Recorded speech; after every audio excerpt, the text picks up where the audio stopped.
Selamat datang di program Catatan Bawah Tanah pada seri Sepenggal Sejarah Negeri Rempah, episode kedua dengan judul Di Balik Sebuah Perjuangan bagian pertama.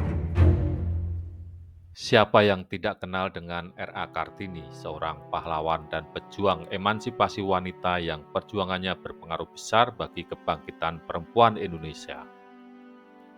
Memang Kartini bukan pahlawan yang namanya besar karena perannya dalam suatu peperangan.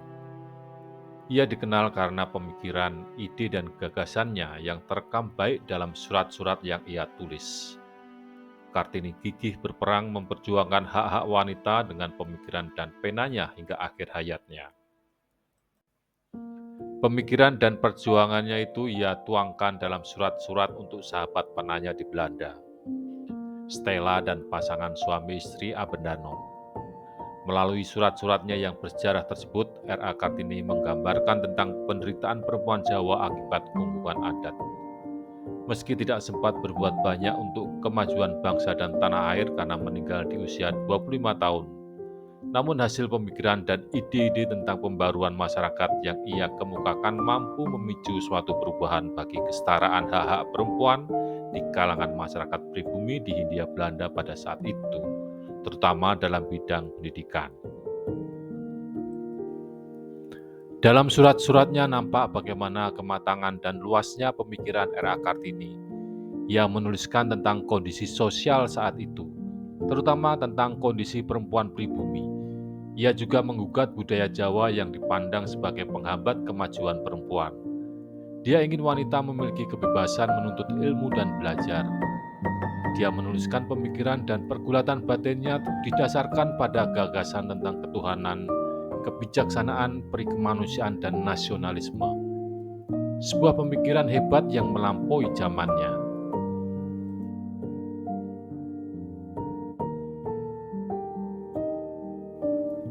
Namun tahukah Anda, di balik sosoknya yang mengagumkan itu, Kartini ternyata mempunyai sosok-sosok yang menjadi inspirasi bagi pergulatan dan perjuangannya dalam mewujudkan mimpi dan cita-citanya tentang kesetaraan hak-hak perempuan di bumi pertiwi. Belajar sabar dan ikhlas dalam pengabdian. Berikut adalah sosok-sosok yang berpengaruh dan menjadi inspirasi dari perjuangan R.A. Kartini. Yang pertama adalah sosok Mas Ayu Ngasirah, ibunda dari R.A. Kartini. Mas Ayu Ngasirah atau Nyai Ngasirah adalah putri dari Nyai Haji Siti Aminah dan Kiai Haji Madirono, seorang guru ngaji sekaligus mandor pabrik gula di Jepara. Nyai Ngasirah diperisti oleh seorang wedana atau pembantu bupati di Kabupaten Jepara yang bernama Raden Sosroningrat pada tahun 1972. Saat itu Nyai Ngasirah masih berusia remaja atau 14 tahun. Nyai Ngasirah adalah tipikal sosok perempuan Jawa yang penurut, lugu, dan sederhana, namun sekaligus tangguh dan bijaksana dalam mensiasati situasi yang penuh keterbatasan dan belenggu feodalisme. Ia mampu memberikan kekuatan untuk anaknya dalam memperjuangkan cita-citanya. Namun pada tahun 1876 suaminya mendapatkan jabatan sebagai Bupati Jepara. Karena pada saat itu aturan kolonial Belanda mengharuskan seorang bupati untuk memiliki istri dari keturunan bangsawan, maka Raden Aryo Sosroningrat menikah lagi dengan perempuan bangsawan bernama Raden Ajeng Muryam, putri Bupati Jepara kala itu. Nyai Ngasirah sebagai istri pertama menyetujui pernikahan itu supaya anak-anaknya bisa belajar dan mendapatkan kehidupan yang layak. Sehingga status Nyai Ngasirah bergeser menjadi selir dan harus memanggil anaknya dengan sebutan Doro atau majikan. Sedangkan anak-anaknya harus memanggilnya Yu atau panggilan untuk perempuan abdi dalam. Meskipun begitu, Raden Ajeng Kartini menolak memanggil ibunya dengan sebutan Yu dan lebih sering memilih tinggal bersama Nyai Ngasirah. Nyai Ngasirah menjalani kehidupannya sebagai selir dengan penuh kesabaran. Ia tinggal di ruang belakang, menyetrika, memasak, membersihkan ruangan setiap hari, dengan harapan pengabdiannya dalam hidup akan membawa kebaikan untuk anak-anaknya. Tak bisa dipungkiri bahwa kematangan, ketegaran, dan semangat juang seorang Kartini sangat dipengaruhi oleh sikap dan pandangan hidup seorang Nyai Ngasirah, baik secara langsung maupun tidak langsung. Pengorbanan Nyai Ngasirah untuk mengantarkan anak-anaknya menjadi manusia yang bermanfaat bagi sesama, serta kesabaran dan keikhlasannya dalam menjalani hidup menjadi inspirasi bagi R.A. Kartini dalam memperjuangkan nasib kaumnya untuk terbebas dari belenggu tradisi feodal patriarkal.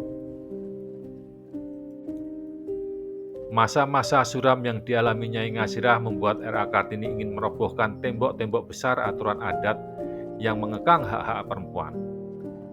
Memori-memori kelam itu mendorong Kartini untuk menolak segala bentuk ketidakadilan terhadap perempuan Jawa. Kala itu perempuan tidak memiliki akses pendidikan, terkurung dalam kamar, dan harus siap dipingit atau dipoligami.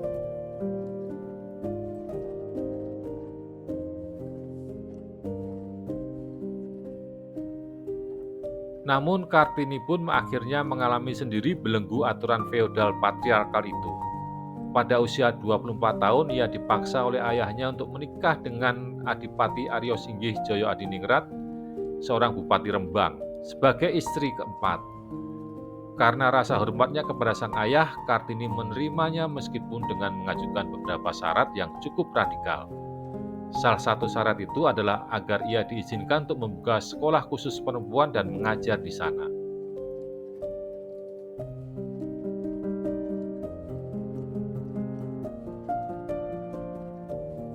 Sang Bupati Rembang menerima semua syarat yang diajukan oleh Kartini.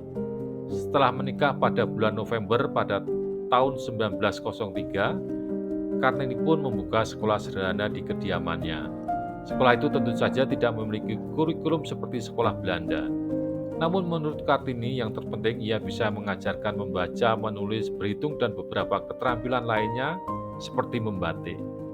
Namun sayangnya perjuangan yang baru dimulai itu harus terhenti karena Kartini keburu meninggal pada 17 September 1904, 4 hari setelah melahirkan putra satu-satunya Raden Mas Salim. Pada tahun 1911, surat-surat Kartini disunting dan diterbitkan oleh J.K.A. Bendanon menjadi sebuah buku berjudul Habis Gelap Terbitlah Terang di Belanda. Buku tersebut meraih sukses besar di kalangan Belanda. Kemudian diterjemahkan ke dalam bahasa Inggris dan bahasa Melayu. Pemikiran cemerlang R.A. Kartini dalam buku itu membuat para tokoh penggiat politik etis Belanda seperti Van de Venter dan istrinya Elisabeth Mas tertarik dengan ide tentang pendidikan untuk perempuan pribumi di Hindia Belanda. Sehingga pada tahun 1912 Van de Venter mendirikan Yayasan Kartini. Ia bermaksud untuk membuka sekolah-sekolah bagi putri-putri pribumi. Selain itu dibentuk sebuah komite untuk penggalangan dana bagi pembangunan sekolahan. Kemudian dengan menggunakan dana dari royalti hasil penjualan buku ditambah dengan sumbangan pribadi serta subsidi dari pemerintahan Hindia Belanda, yayasan tersebut berhasil mendirikan 7 sekolahan Kartini di beberapa kota besar di Jawa seperti di Semarang, Madiun, Jakarta, Bogor, Malang, Cirebon, dan Pekalongan.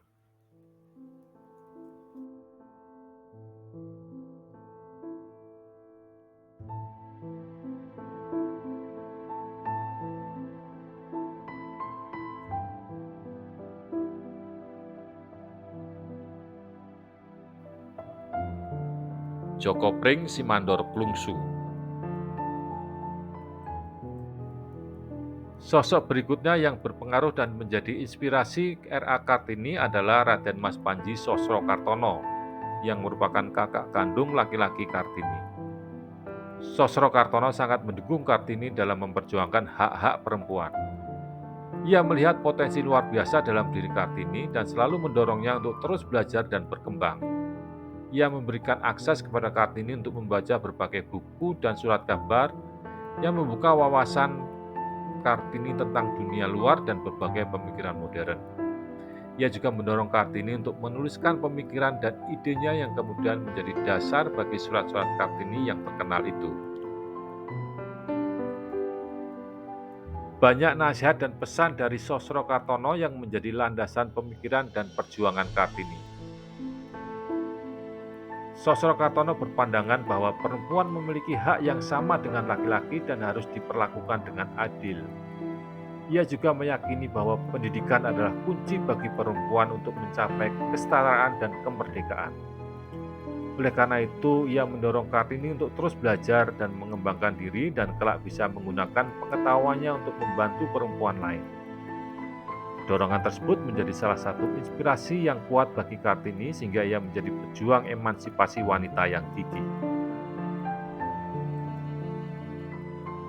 Lalu seperti apa sebenarnya sosok sang kakak ini yang telah memberikan pengaruh yang begitu besar pada kehidupan dan pemikiran R.A. Kartini, yang menjadikannya sosok yang patriotis, visioner, berani dan penuh dedikasi untuk memperjuangkan hak-hak perempuan dan kemerdekaan kaumnya.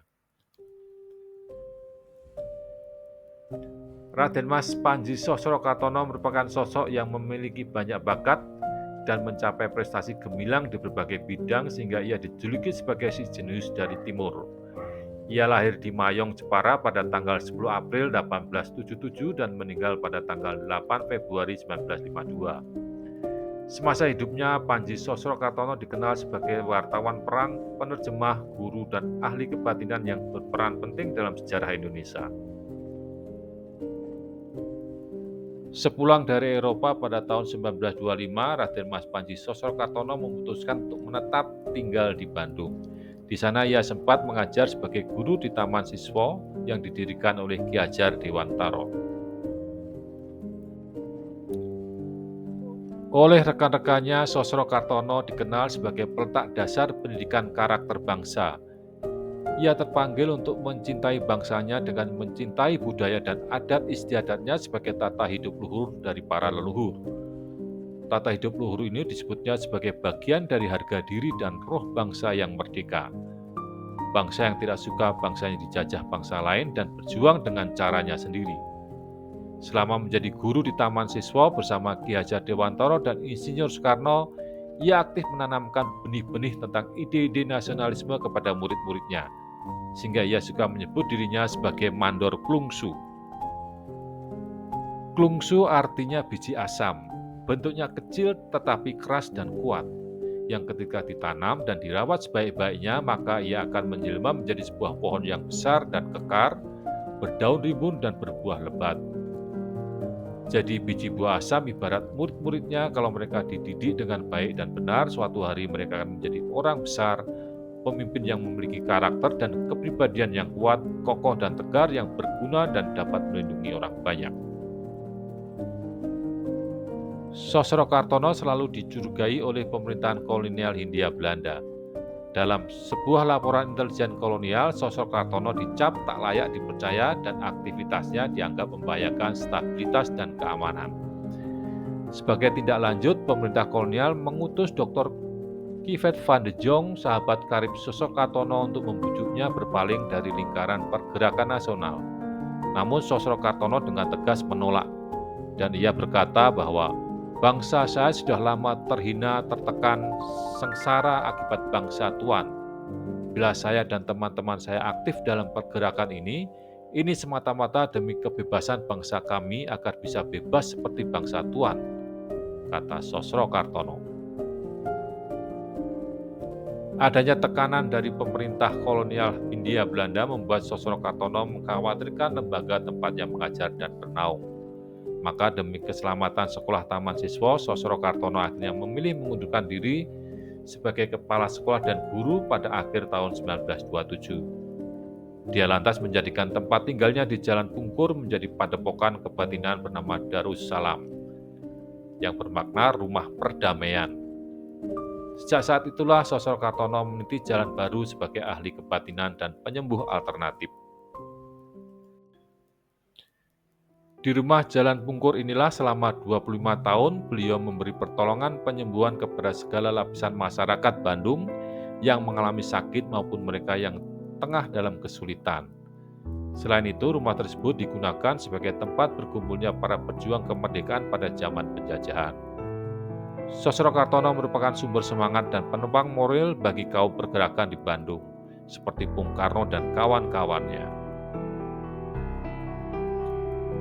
Bahkan menurut seorang dokter pribadi Presiden Soekarno, Raden Mas Panji Sosrokartono adalah salah satu guru spiritual dari Bung Karno yang membuat jiwa dan semangatnya senantiasa kuat dalam memimpin Republik. Kesempurnaan hanyalah milik Allah. Jika kau menuntut kesempurnaan pada karyamu, maka itu hanya akan menutup hatimu. Sebuah nasihat dari Raden Mas Panji Sosrokartono kepada W.R. Supratman, sang pencipta lagu kebangsaan Indonesia. Sugih tanpa bondo, digdaya tanpa aji, ngluruk tanpa bolo, menang tanpa ngasorake.